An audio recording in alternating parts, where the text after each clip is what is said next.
To be or not to be? That, I have it on the authority of a member of the Danish royal family, is the question. But not the only one. Some others are these. What is life for? Who are we anyway? And what are we doing here? In my recent book, The Matter with Things, I do my best to address these very questions and try to set out why we're getting things so badly wrong. I'm not just here referring to our heinous crimes, such as poisoning the Earth's oceans, destroying its forests, and persecuting its indigenous peoples, fighting wars and enslaving people in the pursuit of rare earths, melting the ice caps and bringing to extinction rare and beautiful species of living things, fading the glories of the world. These are visible. But less visible, perhaps, is that we're making ourselves wretched. There are no two ways about it. We are more affluent than ever, but riches and power, the only point in having riches, do not make people happier. Ask a psychiatrist. Or take a look at the face of Vladimir Putin, with power, alas, of life and death over millions of people, and the owner of the most expensive lavatory paper dispenser in the world. No, affluent as we are also more anxious, depressed, lonely, isolated, and lacking in purpose than we have ever been. The effect is of staggering size, and the evidence is clear. It can be shown to have little to do with diagnostic fashion. So why is this? I suggest it is because we have no longer the foggiest idea what a human life is about. Indeed, there's a sense in which we no longer live in a world at all, but exist in a simulacrum of our own making. You expect me to speak of brains, and I will not disappoint you. Leaving nuance aside and condensing 3 decades of research and a vast body of supporting evidence into a phrase, we are now mesmerized by the least intelligent part of our brain. For reasons of survival, one hemisphere of the brain, the left, has evolved over millions of years to favor manipulation, grabbing, getting, and controlling, while the other, the right, has effectively been given sole charge of the task of understanding the whole picture. So conflicting are these goals that in humans, the hemispheres are largely sequestered one from the other.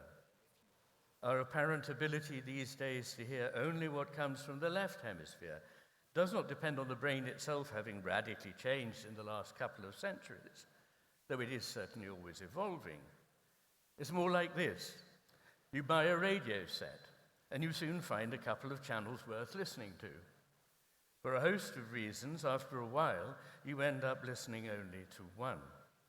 It's not the radio set that's changed, it's you.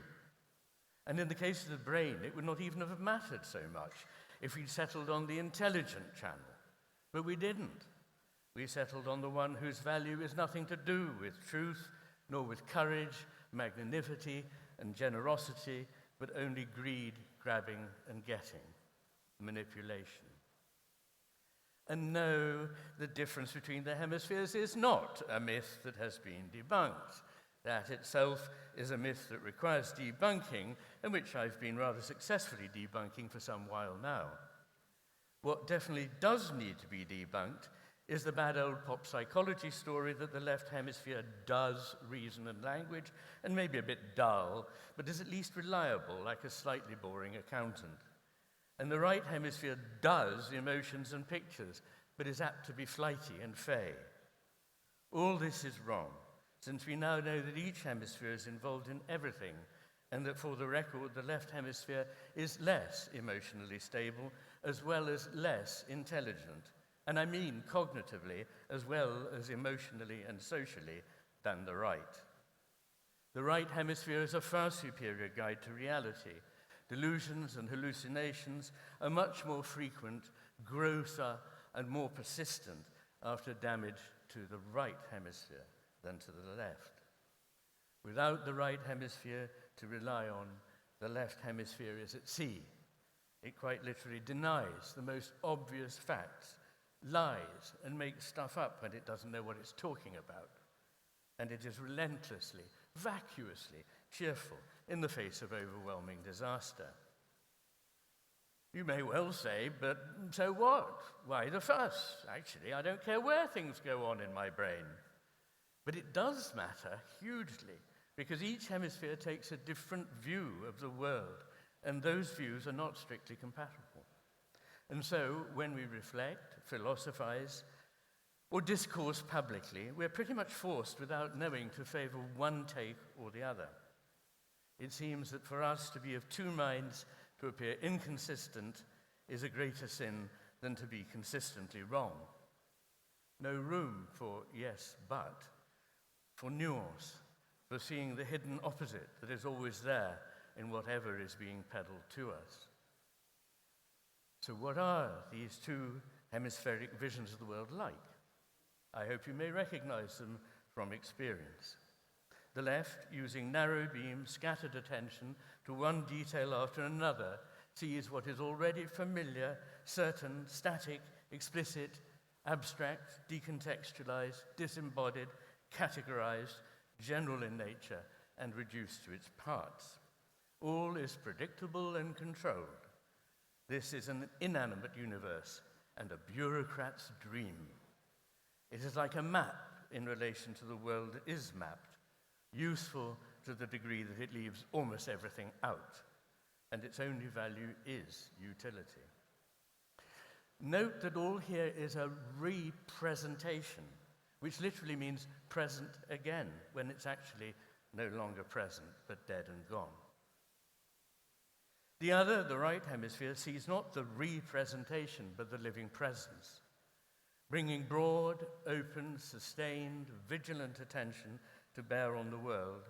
It sees what is fresh, unique, never fully known, never finally certain, but full of potential. It understands all that is and must remain implicit. Humor, poetry, art, narrative, music, the sacred, indeed everything we love. It understands that nothing is ever merely static and unchanging, but flowing and radically interconnected, that parts are the left hemisphere's invention, and that what we are seeing as parts are already wholes at another level. This is a free world, an animate universe, and a bureaucrat's nightmare. It has all the richness and unfathomable complexity of the world that the left hemisphere simply mapped. These two ways of seeing the world are each vital to our survival. We need to simplify and stand apart to manipulate things, to deal with the necessities of life, and to build the foundations of a civilization. But to live in it, we also need to belong to the living world and to understand the complexity of what it is we're dealing with. This division of attention works to our advantage when we use both. However, it is a handicap. In fact, it is a catastrophe when we use only one. As I explained in The Master and His Emissary, twice in the history of the West, in ancient Greece and then in Rome, a civilization started out with an extraordinarily fruitful harmony of left and right. But as it overreached itself, it moved ever further towards the left hemisphere's take on the world before collapsing.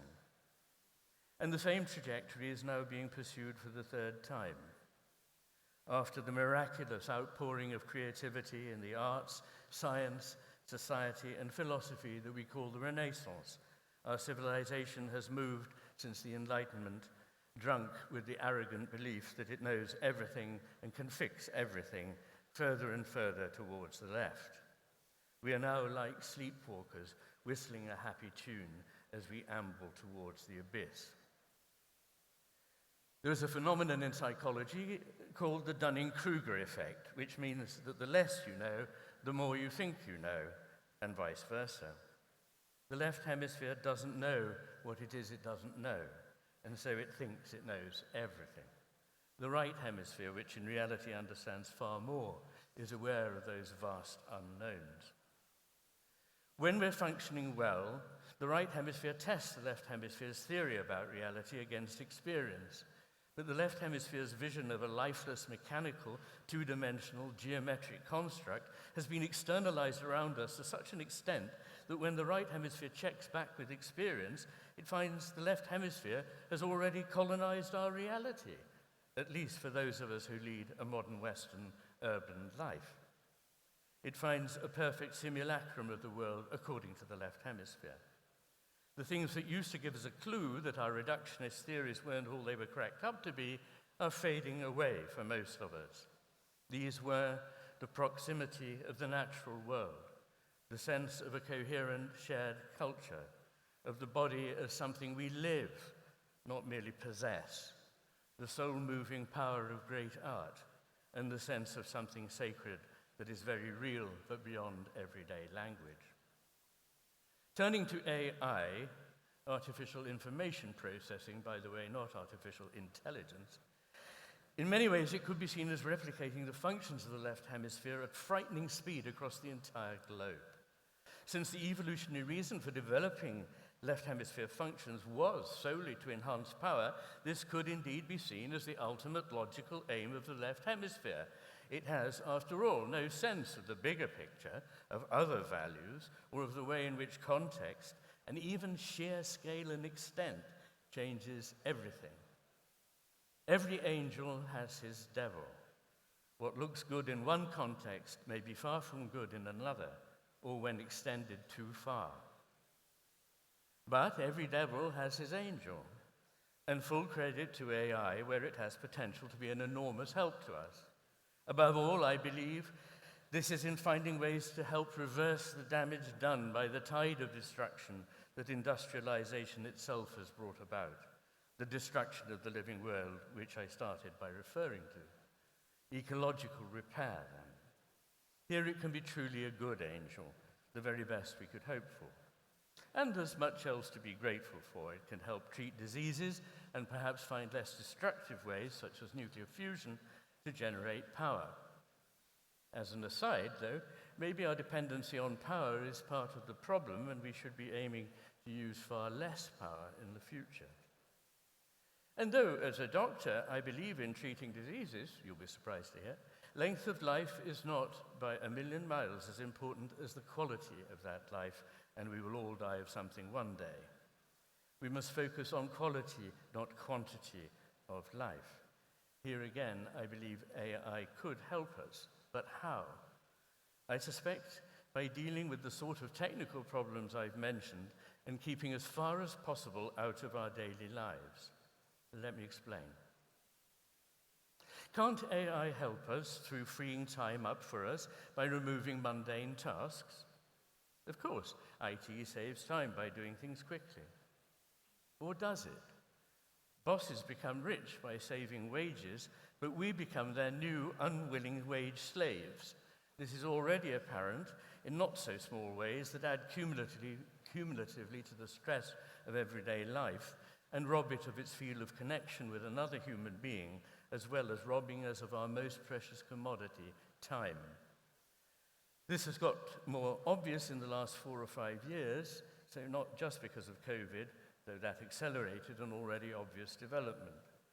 As more and more processes that used to take a 5-minute phone call become automated, we find ourselves entering into commerce with a computer program for several diverting hours, leading us into inescapable Escher-like closed loops, and then reporting playfully, "Oops, something went wrong."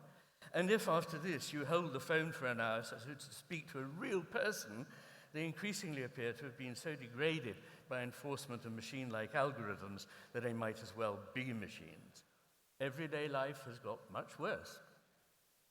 As machines gradually displace humans, what happens to human flourishing? What happens when reliance on machines strips us of our skills, a process already well advanced? And especially what happens if, for any number of reasons, such as shortages of what we call resources, extended power failures, the breakdown of civil order, or war, or just the unsustainability of present levels of growth across whole populations, we can no longer always have those machines to rely on. How resilient, resourceful, skillful, will we then turn out to be compared with our forebears? Leaving aside such alarming, but not, I think, merely alarmist possibilities, what about the impact on us of the loss of daily contact with human beings as more and more jobs become automated? What happens to those who are rendered thereby unemployed? Yes, a few lucky, clever ones may get jobs in IT, but the economic drive is very simple. Machines are cheaper than people, so the aim has to be to employ fewer people, doesn't it? And what about our dignity as free individuals? Thanks to AI, can we escape the appalling prospect already realized in China that wherever we go, whatever we buy, whomever we're seen with, our every word, every action, the very thoughts we express in our faces, all is monitored, potentially marked down against us, and whatever freedom is still left to us, peremptorily curtailed accordingly. We become unpeople, non-citizens, non-humans. The only answer to this seems to be a kind of AI arms race in which the supposed goodies use AI to head off the AI of the baddies. But even if this could happen, and I can't see how, but then I'm not an AI expert, how do we know who are the goodies anymore? The WEF? The problem with every step that increases the reach of human power is it will sooner or later be used for evil ends. And once a pernicious regime's AI reaches a certain level, it can effectively destroy any attempt to resist it, bringing the prospect of a totalitarianism which can have no end. All decisions affecting humans are moral ones, and as I've argued at length, morality is not purely utilitarian and cannot be reduced to calculation. Every human situation is actually unique, and uniqueness has to do with personal history, consciousness, memory, intention, all that is not explicit, that we refer to in that deceptively simple word, emotion, all the experience and understanding gained through and stored in the body, all that makes us specifically humans, not machines. Goodness stems from virtuous minds, not following rules. While machines, or so it is claimed, get more like humans, humans are getting more like machines. AI is there to make things happen, to give us control. But this is good only if we make progress in wisdom as fast as we make progress in technical know-how. Otherwise, it's like putting machine guns in the hands of toddlers. By the way, if you spot evidence of a comparable growth in wisdom, do send my PA a postcard, won't you? It's worth pointing out that subjects with schizophrenia whose thinking and behavior are like those with left hemisphere overdrive and hypofunction of the right hemisphere see a world made up of bits and pieces and often imagine people to have become inanimate and machine-like, or zombies. To them, nothing seems real anymore, just a simulacrum, a pretense, a play put on to deceive them. A person may look like a person, but uncannily isn't, just AI. And to me, the belief that machines could become sentient is really just the obverse face of the view that we, sentient beings, are really just machines. The psychiatrist R.D. Laing reported a schizoid patient who saw his wife as a mechanism. She was an it, because everything she did was a predictable, determined response. He would, for instance, tell her it an ordinary funny joke, and when it laughed, this indicated her its entirely conditioned robot-like nature. In its assumption of determinacy and empty mechanistic behavior, this reflects what is hardly even a parody of a certain not uncommon scientific position. It also represents a chilling psychopathology. As to cyborgs, the best way to destroy humanity would be to hybridize it with a machine. I do not call those who pursue this aim evil. They may just have a failure of imagination. But the aim itself is evil, if we can call anything evil. It can only further degrade our idea of what a human life is for, and it obviously opens us to totalitarian control, which knows no limit. It seems to me that we're like the sorcerer's apprentice in the story, who knew the spell that would set things in motion, but had no idea how to make it stop. Obviously, the genie is out of the bottle and cannot now be put back, unless by a breakdown of civilization, which is, I'm afraid, far from unlikely. So what can we hope for the future? What matters for the future of humanity is imagination and the values by which we allow ourselves to be led. The left hemisphere can often be an impediment to imagination, and its value is single and simple: power. This is intellectually, morally, and spiritually bankrupt. So can AI further the workings of the right hemisphere? Not, I think, directly, because it's far from being a matter of different processing, say parallel rather than serial, but it can by choosing its projects very carefully and positively turning away from those that will harm. Your choices are moral acts.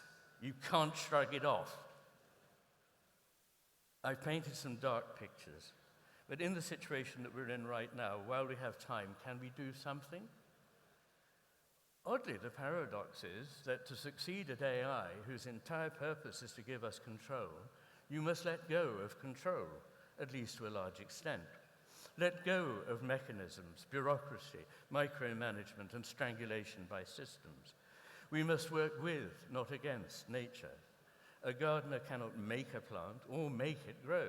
A gardener can only permit and encourage the plant itself to do what it does, or crowd it out and stifle its chances to thrive. Humans, in this respect, are like plants. We can only be more or less impeded in our growth by external pressures. We need spontaneity, openness to risk, and trust in our intuition for imagination and creativity, and for us to be alive and truly present. So I say, find people with a proven record of intelligence and, above all, insight, then give them time. Stop breathing down their necks. Stop asking how many papers they've published recently or how near they are to a patentable product. It is true that if you trust, sometimes you'll be let down. But more often in this arena, you will be handsomely rewarded. Whereas if you monitor and control, you will never get more than mediocrity. And we cannot afford mediocrity right now. If we are not to become ever more diminished as humans, we need people to be in control of machines, not them in control of us. I'm not talking here about an apocalyptic future. I'm talking about apocalypse now.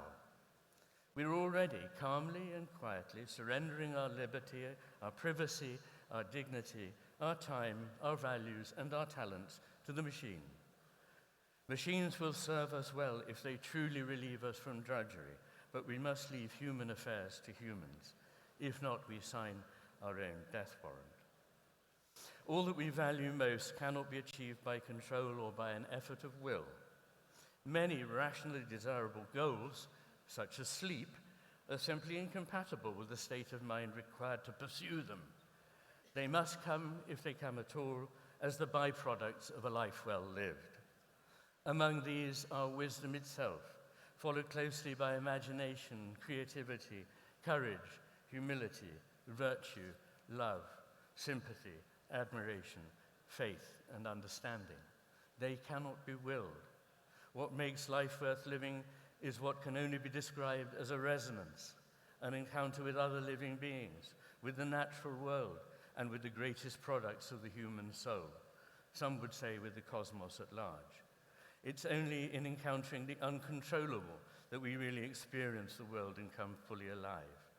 The resonance of a real relationship with a truly sentient other is not possible where there is no freedom, no spontaneity, no life. There is a mighty challenge then ahead, one in which your decisions and responses, my friends, will be of the utmost importance. So I shall leave you with a question, an important question, which is one that every human needs to answer. To be or not to be? That is, in fact, the question. Thank you.